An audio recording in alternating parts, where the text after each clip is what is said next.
ready for a war! Gentlemen, you can't fight in here. This is the war room. Let me see your war face. Ah! That's the war face! How about global thermonuclear war? Ah! You don't scare me. Work on it. All right, here we go. All right, ladies and gentlemen, we have had this interview on the docket for quite some time. Looking forward to it. And maybe you haven't heard anything about this story, but this gentleman who's joining us now is going to share his wealth of information with all of you. A New York, Connecticut developer, and get this, former Lucchese crime family soldier is suing his childhood friend turned private credit lender for $75 million, alleging a year-long racketeering scheme that mirrors the mob. Again, that would have, I guess, made the mob, blush is what we got going on here. James McManus is joining us right now. James, good morning, man. How are you? Lee, good morning. Thank you so much for having me on your show, and I'm really looking forward to today's conversation. So before we get to the nuts and bolts of what you're suing about, I got to get a little background on you. So talk to me about your days as part of the family that actually was depicted in the Goodfellas movie. Tell me about this. I did 8 years in prison for not talking. So, good for you. So here's, but I'll get I'll do the best I can. So I was at Hofstra University playing football. 1994, I was about 23 years old, I think, 22. I got indicted by the federal government along with, I think, 6 or 7 individuals. I was the youngest person by far. Everyone else was in 50s and 60s. Fast track it. It was a racketeering case with 50 counts. We were on trial for 3 months.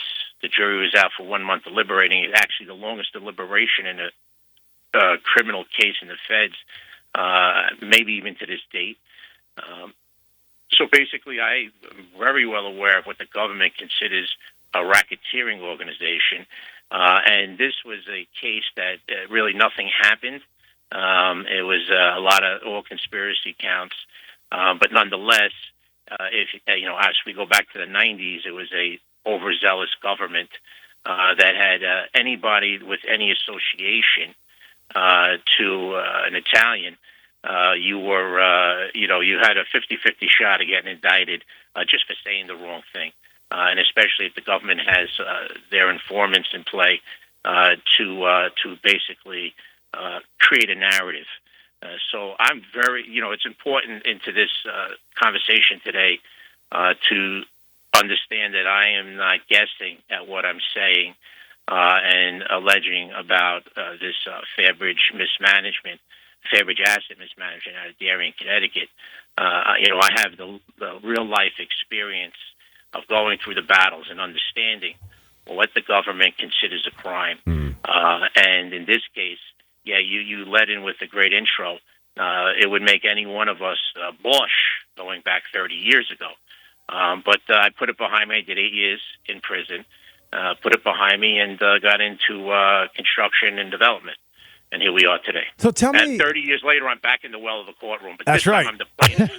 This time I'm the plaintiff. Yeah, now you're throwing the punches instead of taking them, right? Exactly. So just curious, because the word racketeering and all of that, it has, in some cases, a heavy weight on it. But can you just explain to the audience, what you got charged with, like what the particulars were of that, and maybe some of the other charges, so they know. Sure. Well, some of the stuff is legal today. Yeah. Gambling was, you're on a phone call and you're talking about bets. You talk, guys are talking about, hey, I had Dallas last night against the Bills. That's a count. You're on the phone talking about it. That's a count. That's using telephones in the aid of racketeering. So that's where you added up to 50 counts. Lending money at exorbitant rates, loan sharking, that was a count. And then every time that it actually happened, it was a count. It was a predicate act, and you need 2 predicate acts. So it was. And then they feel that if you work as an organization, as a group of people, then they can put get an enhanced time under racketeering. But funny enough, the jury was deadlocked on that. So I didn't get convicted of the actual racketeering itself. None of us did because the government was, again, overzealous and was trying to make something that it wasn't. But it was gambling, loan sharking, and today gambling's legal. Yeah. Even the marijuana stuff today, that's legal, and so on and so forth. So if the government can figure out how to tax something, they'll legalize it. Until then, they'll put you in jail for it. So what else is it? Conspiracy. Right. Pretty much every conspiracy you could think of. If we opened our mouth, they were charging us with it. I got you. You know? Yeah, all right. And your last name's not Italian, so how'd you get in? How'd you get in with the boys? No. So again, that was I'm Irish. Yeah. So, all right. just go figure. There's no exception to it. It's a broad brush. Yeah. But again, it's an overzealous government. It always depends who's in power and how they want to interpret the law. Again, it's critical. I left it behind me, but it's critical today because I'm a living proof of my experience of what's going on today in the private credit industry, and the private credit industry is a cartel, is a racketeering organization, and then no better example than Fairbridge Asset Mismanagement. I call them out of Darien, Connecticut. I want to get into that in a second, but I want to ask you one more. Yeah, sure. About the jail. Go ahead, Lee. Well, no, I want to ask you one more because you got 8 years. 8 years is a heavy stretch for what you're telling me. Absolutely. And first time, did first, you? yep. Yeah. Did you? I mean, did they offer you a deal? How did they? Yeah. They offered me everything. They offered me everything through my lawyers. Then even the day I got sentenced, I was downstairs in the bullpen in the courtroom.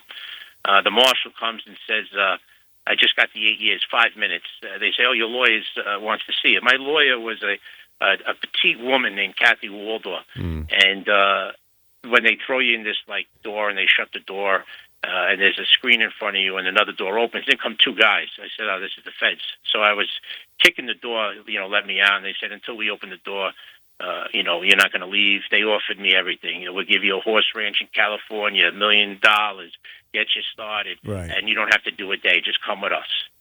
And they don't care. They just want the next case. They want the next headline. Yeah. But of course, obviously, I turned it down. And overall, I did almost 2.5 years.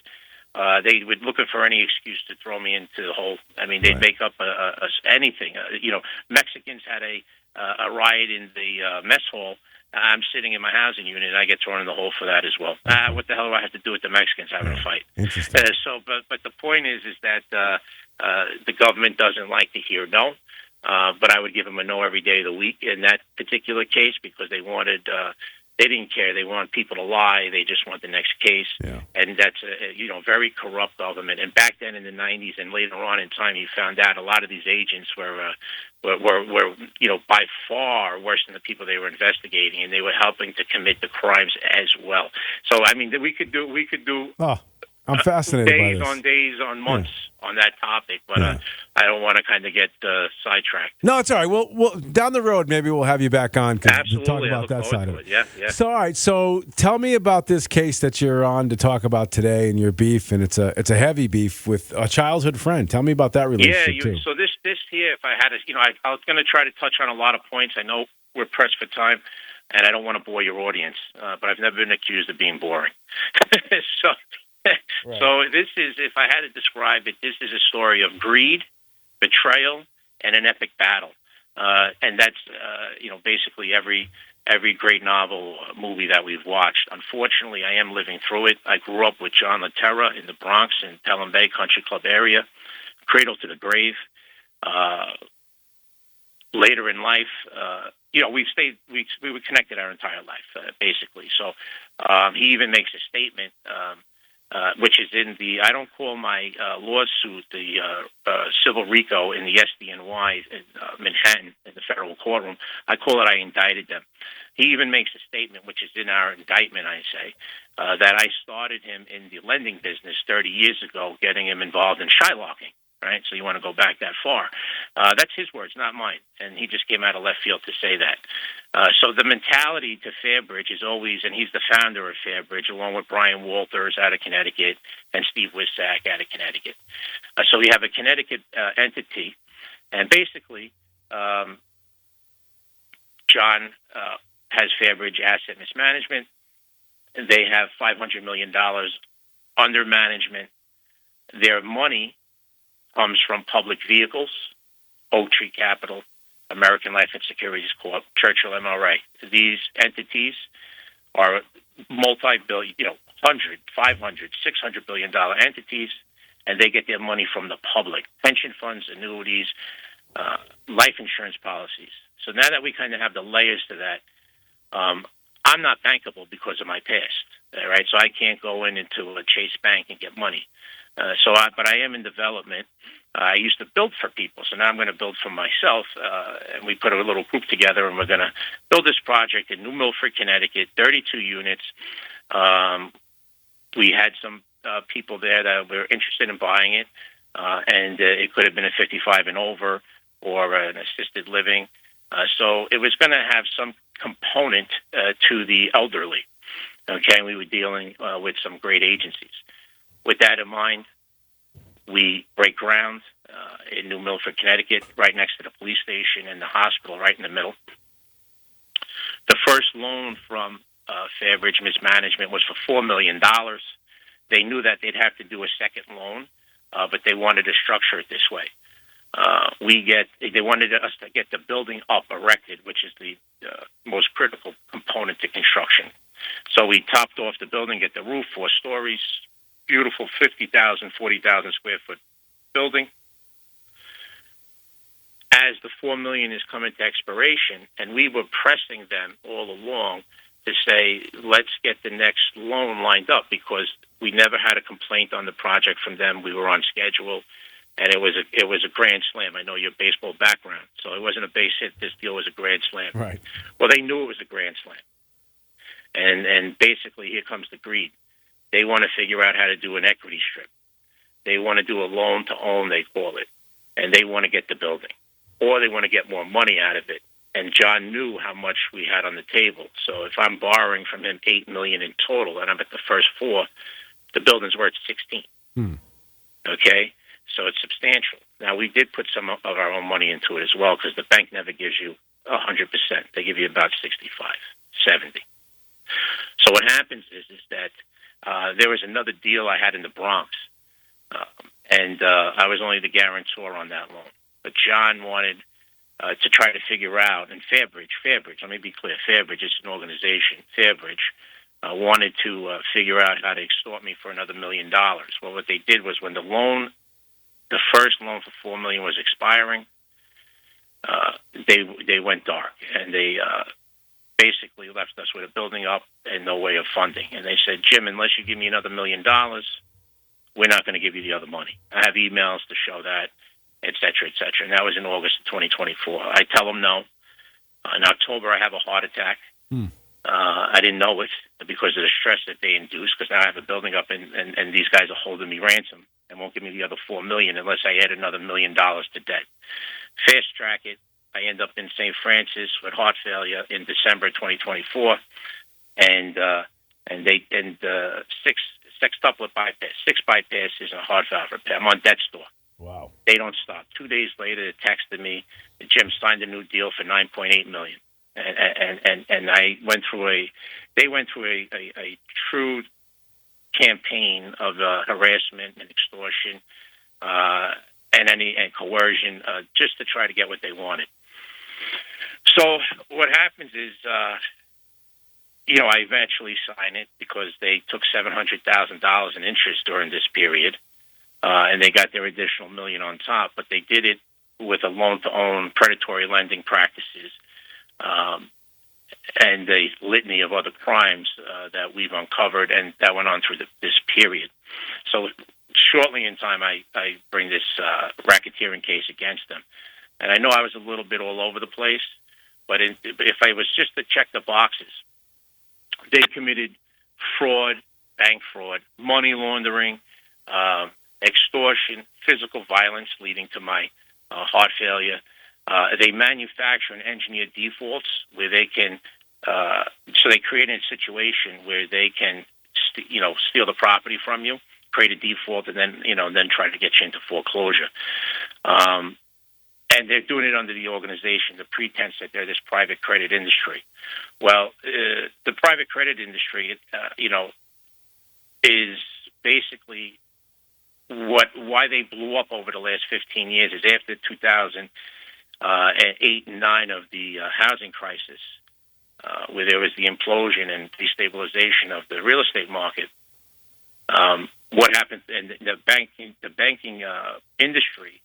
All of a sudden, there was rules and regulations that the government put in place. Well, all that business stepped to the side, stepped to the right, and there was private credit with open arms. So they escalated now to over $2 trillion industry through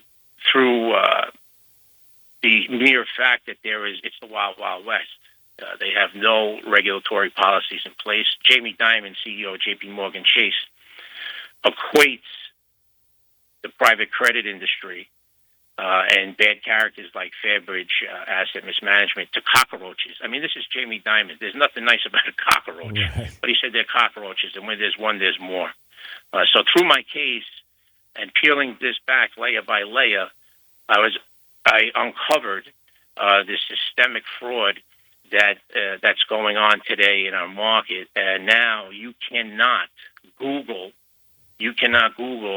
private credit industry every day, where it's a Moody's or a Finch downgrading these institutions day over day.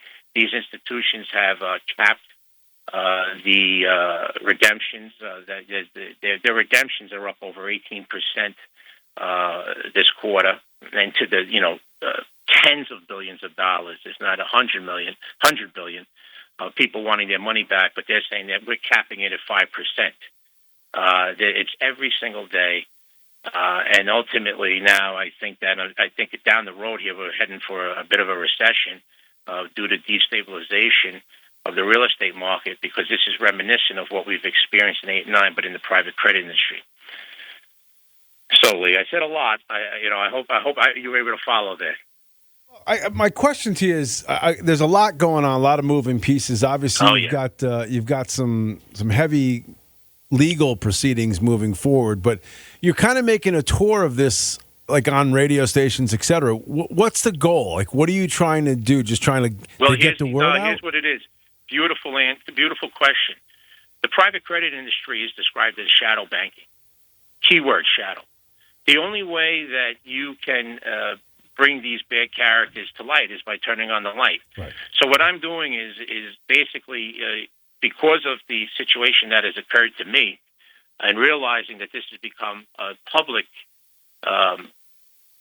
tragedy that's going on out there, a public deception that companies like Fairbridge are putting on the public. I'm basically calling them out through my case there in the federal courts, and around on the media campaign here is to alert, as is all the great minds in the financial world today, is to alert the public of what's happening right now with their money, because it's their retirement funds that are at risk. And like in 8 and 9, the public always pays the money. But I want to just touch one thing, Lee, real quick. There's a thing called representations and warranties that these middle lenders of Fairbridge has to make to their lenders, the people that are trusted to handle the public's money. So we know about my past, but we've uncovered, and this is breaking news, Lee. This is first time in all of this that has come to light. If you Google, they deliberately bypass their due diligence, right? They know who they're lending to, but they don't care, because Fairbridge just wants their origination fees and interest that they can make on the loan. Who cares who we lend to? And they lie to the public. They lie to Oak Tree, but I don't think they're lying. I think these Oak Trees of the world and Churchills, I'm holding them complicit. But let me get to the point. If you Google, let's talk about due diligence. Right now, Lee, if you go on and you Google Thomas J. Lee, attorney Bronx, it'll be amazing what'll come up. But I'm going to read one caption, and there's articles since 2005 to 2021.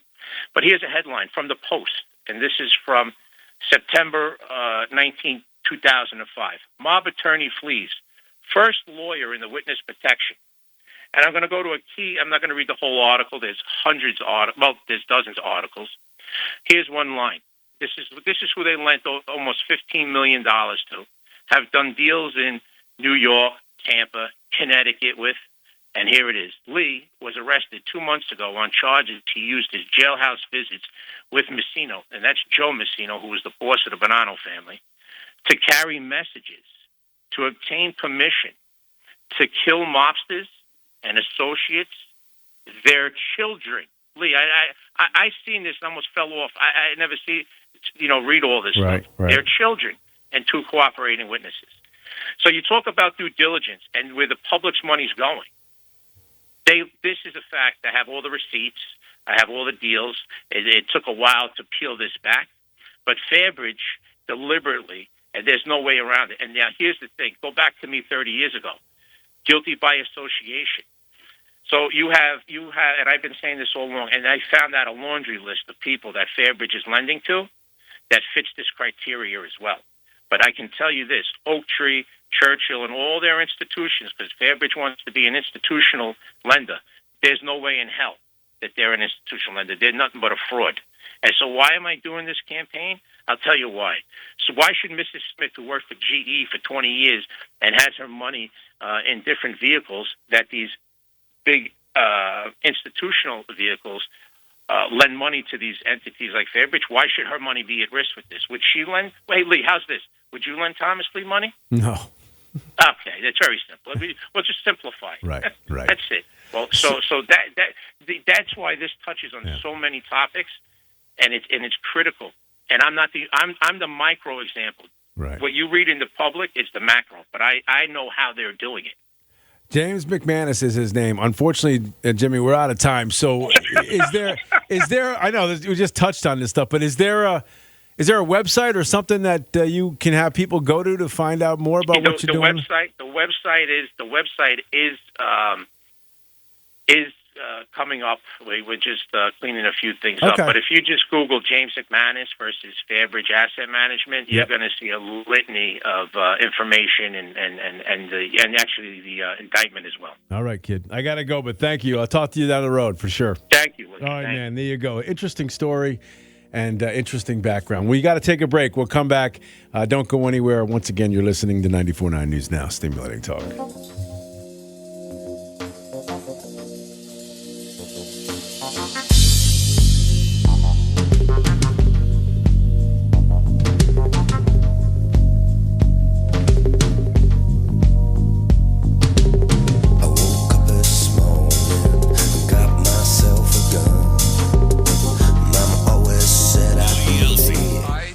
Know how to put this, but I'm kind of a big deal. People know me. Weekday mornings from 6 until 10 on 94.9 News Now and Stimulating Talk.